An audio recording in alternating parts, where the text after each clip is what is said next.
All right, so let's see how do we solve nonlinear differential equations.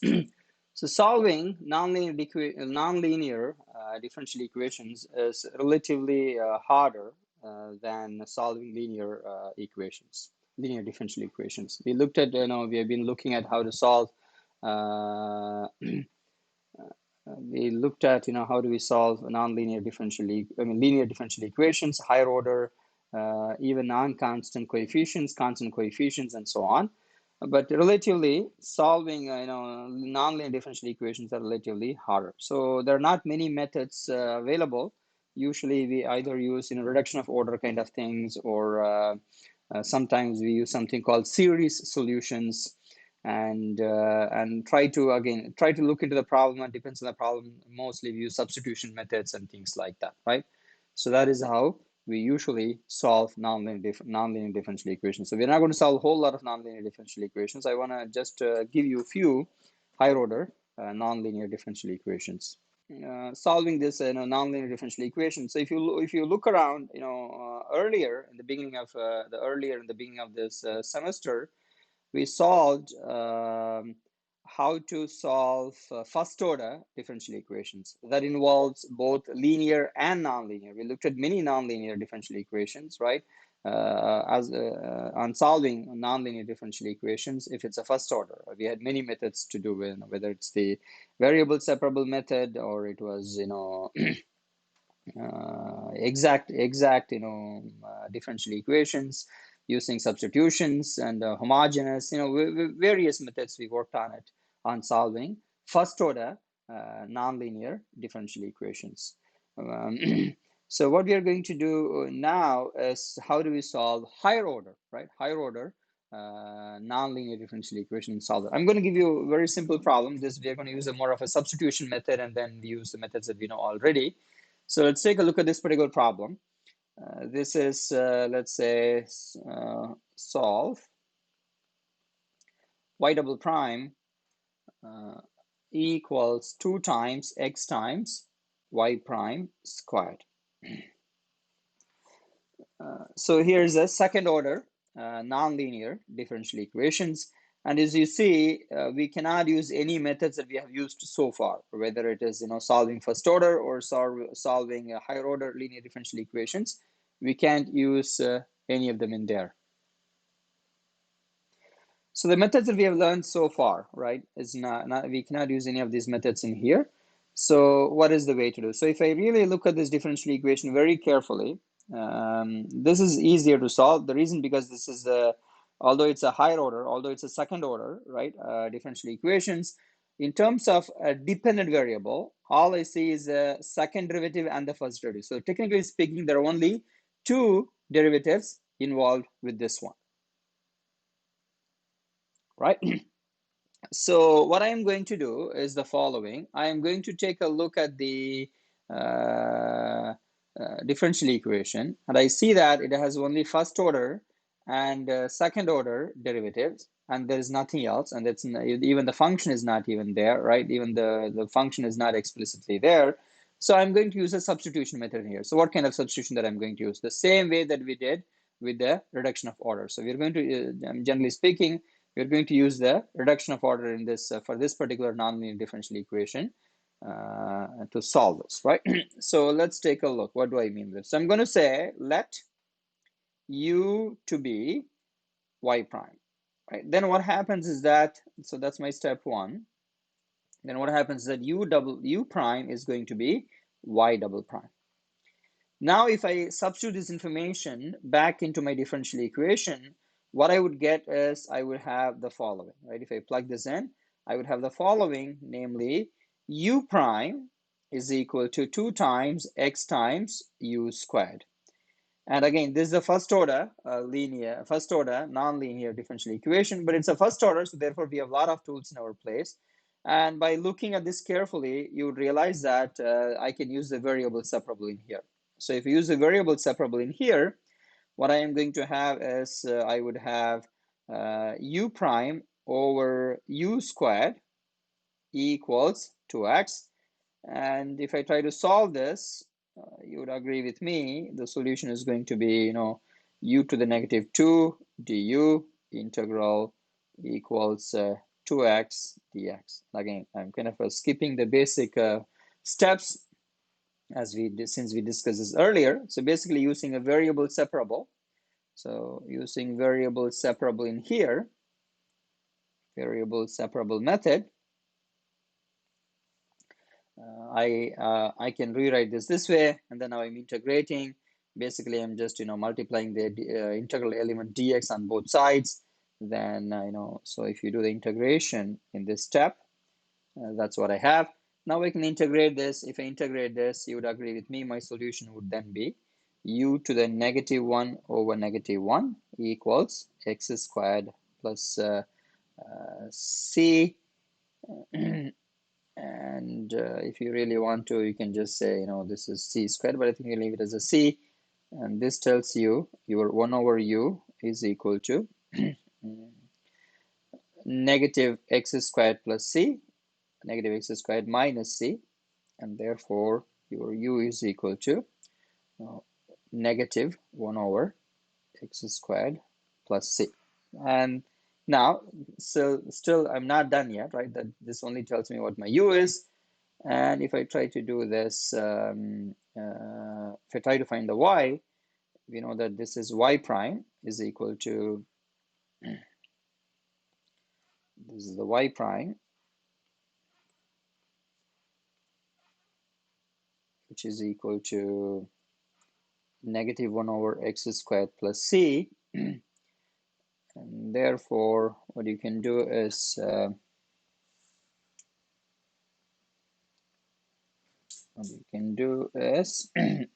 therefore, y would be integral of negative 1 over x squared plus c. And then you can integrate that. And if you integrate that, this is going to give you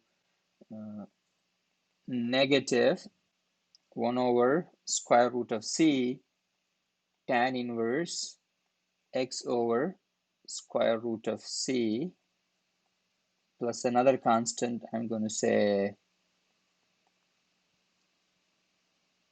c2 or c1. If you want to say c1, you can c1. And that's how you can solve this particular nonlinear differential equations. So basically what we did was we did the substitution, and using the substitution we got something, and then there was a first, so using the substitution we did the reduction of order, and then since the order is being reduced, we realized that the new differential equation in terms of u, that happens to be a variable separable type.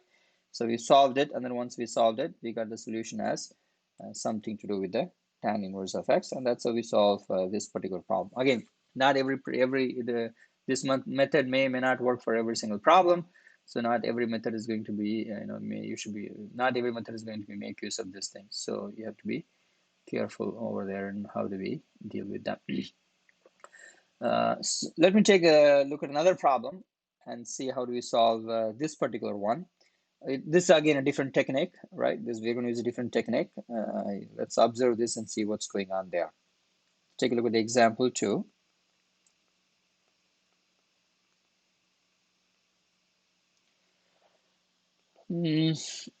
Let's see, what do we have here? Y times the y double prime is equal to y prime squared. So in this particular one, the good news here is the following, which is there is no explicit independent variable in this particular equation. So it's all, if you really see, all of them are implicit, all of them are dependent variables, right? All of them are dependent variables. So we can again use this, we're going to use a substitution and see what happens there. I think you can do a substitution just like we did last time. But the problem here is this is not going to reduce the order. The reason it's not going to reduce the order is I have 3 of them in there. I have y, I have the dependent variable, I have the y prime, and I have y double prime, right? So I have all 3 of them are there. So therefore, I cannot reduce this to a first order differential equation, right? So that's not going to happen. But the good news is this one does not have x in there. And this one does not have explicit functions of your independent variable. So, there's something that we can work with. So in this case, we're going to use a chain rule, by the way, as a kind of a spoiler alert. So let's see how do we do that. So what we are going to do, I'm going to again do the substitution here. The substitution is, I'm going to say let u is equal to y prime, right? Let u is equal to y prime. When I do the u is equal to y prime, right? Then what happens to, so now I'm assuming that u is a function of y, right? I'm assuming that u is a function of y, which is equal to y prime. So then what happens to the the y double prime, right? So what happens to the y double prime?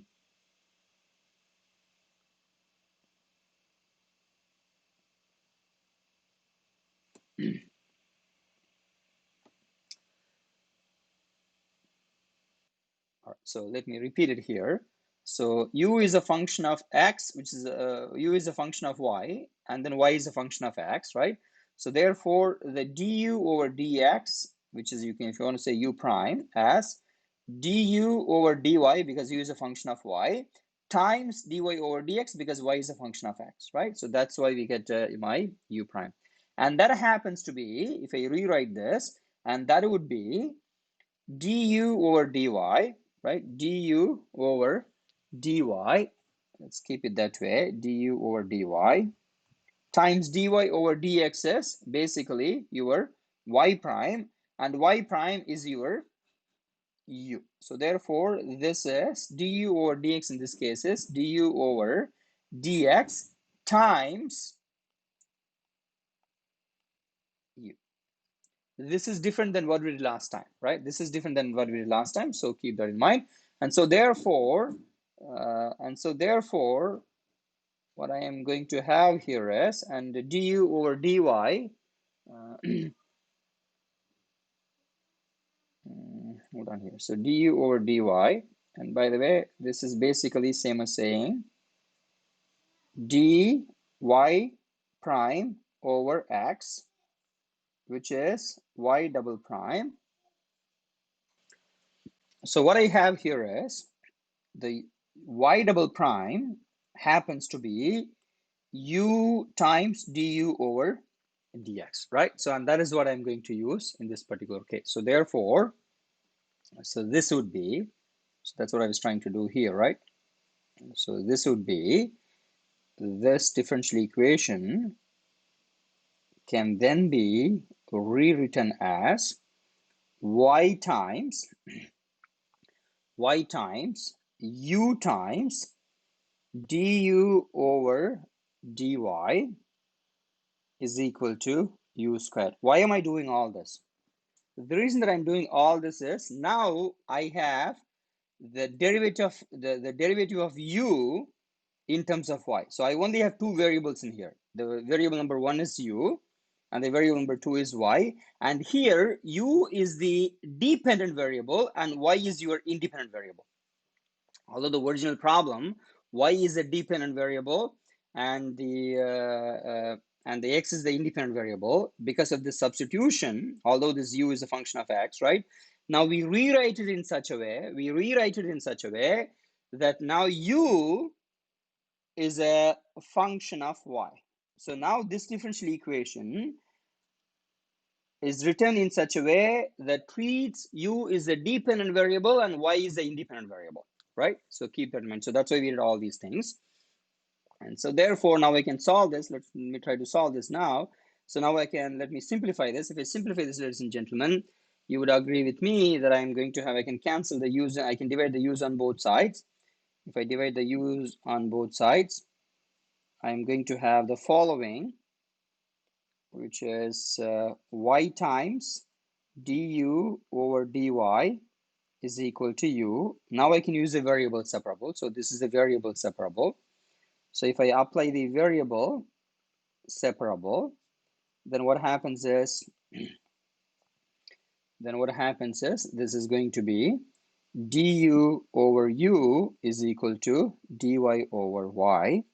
And if I solve that, as you know, if I solve this, I am going to have ln of u is equal to ln of y. Usually, you know me, I always say ln of c whenever I deal with the ln's. So this tells you your u is equal to c times y, right? And now then we can again use it to solve. Again, u is, by the way, if you remember, if you recollect, u is a function of u is a y prime. So therefore, if I do this, if I resubstitute this back in here, I am going to have the following, that is y prime is equal to cy, right? Y prime is equal to cy. Again, that's also a variable separable problem. You know how to solve them. If you solve them, you're going to have y as a function of x to be e to the c x, and there's going to be another constant, so I'm going to say this is a c2. So this is how we solve this particular problem. So this is a little bit trickier than what we had earlier. The previous substitution that we used is that assumes that u is a function of x, and that's how this differential equation that we dealt with last time assumes that u is a function of x. This assumes that u is a function of x, and that's how we solved it. But this one, where we wrote the differential equation in such a way that treats u as the function of y, and the differential equation was written that way. And so therefore we have to solve this problem this particular way, and we solved it, and that's how we found the solution to this particular nonlinear differential equations. Let's take a look at how do we solve a differential equation using a series solutions method. So for example, if you have a differential equation which is something like this, right?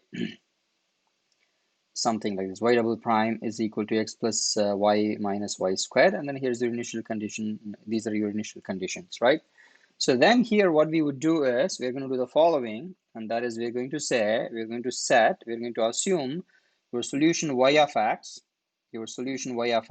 is in the series solutions. What do I mean by series solutions? So I'm going to assume my solution to be something like this. That y of x is summed to be y of 0, y prime of 0 over 1 factorial times the x, y double prime of 0 divided by 2 factorial times x squared, and so on. So in other words, we are going to assume that y of x as summation I going from 0 to infinity y nth derivative of y of 0 divided by n factorial times x to the n. We're going to assume our solution to be of that particular form, and then we can find all these, y triple prime of 0, y, 4 prime of 0, and so on. So in general, so we're going to keep on to this, and then we'll do it. So in general, the solution that we are going to look at is something like this. We're going to say the solution y of x is of the form summation cn x to the n, right? Cn x to the n, and then we figure this cn out. We figure those cn's out, and based on that cn's, we just plug it back into this particular form. So, or in this case, this particular form, and then you can solve them. So for this particular problem, I think it's already in your book already. So they plug this into the differential equation and see what happens there. When you do all that, you're gonna have like a bunch of equations to solve. When you solve those equations, you get your y of 0 is already given to you, and y prime of 0 is given to you. That's your y double prime of 0. That's your y double prime of 0, and so on. So you get all these numbers by plugging this into the into that particular equation, and then solve for your x and y's. It's computationally it's a little longer, so for that reason I'm not going to do it right now. If you have time, you can come back and do it. Even if I start, I'm not sure if I can finish it today. So maybe I'll make maybe a YouTube video on this and post it there. So but the idea is that we don't know what the solutions are. There is no method. So the idea is that we are using the Taylor series from our calculus 2, We assume that there's a solution. The solution is of the form something like this, and then we get that. And this is a pretty good method, by the way, for many computational purposes, for numerical analysis, or for numerical solutions. People use this method for very many things. So this is a very, very useful tool, especially if you're dealing with numericals. And that's pretty much is this chapter. All right, so I will stop it right here, and then we'll talk about the next session. We'll talk about in the next, we'll talk about the difference between the initial value problem and the boundary value problem.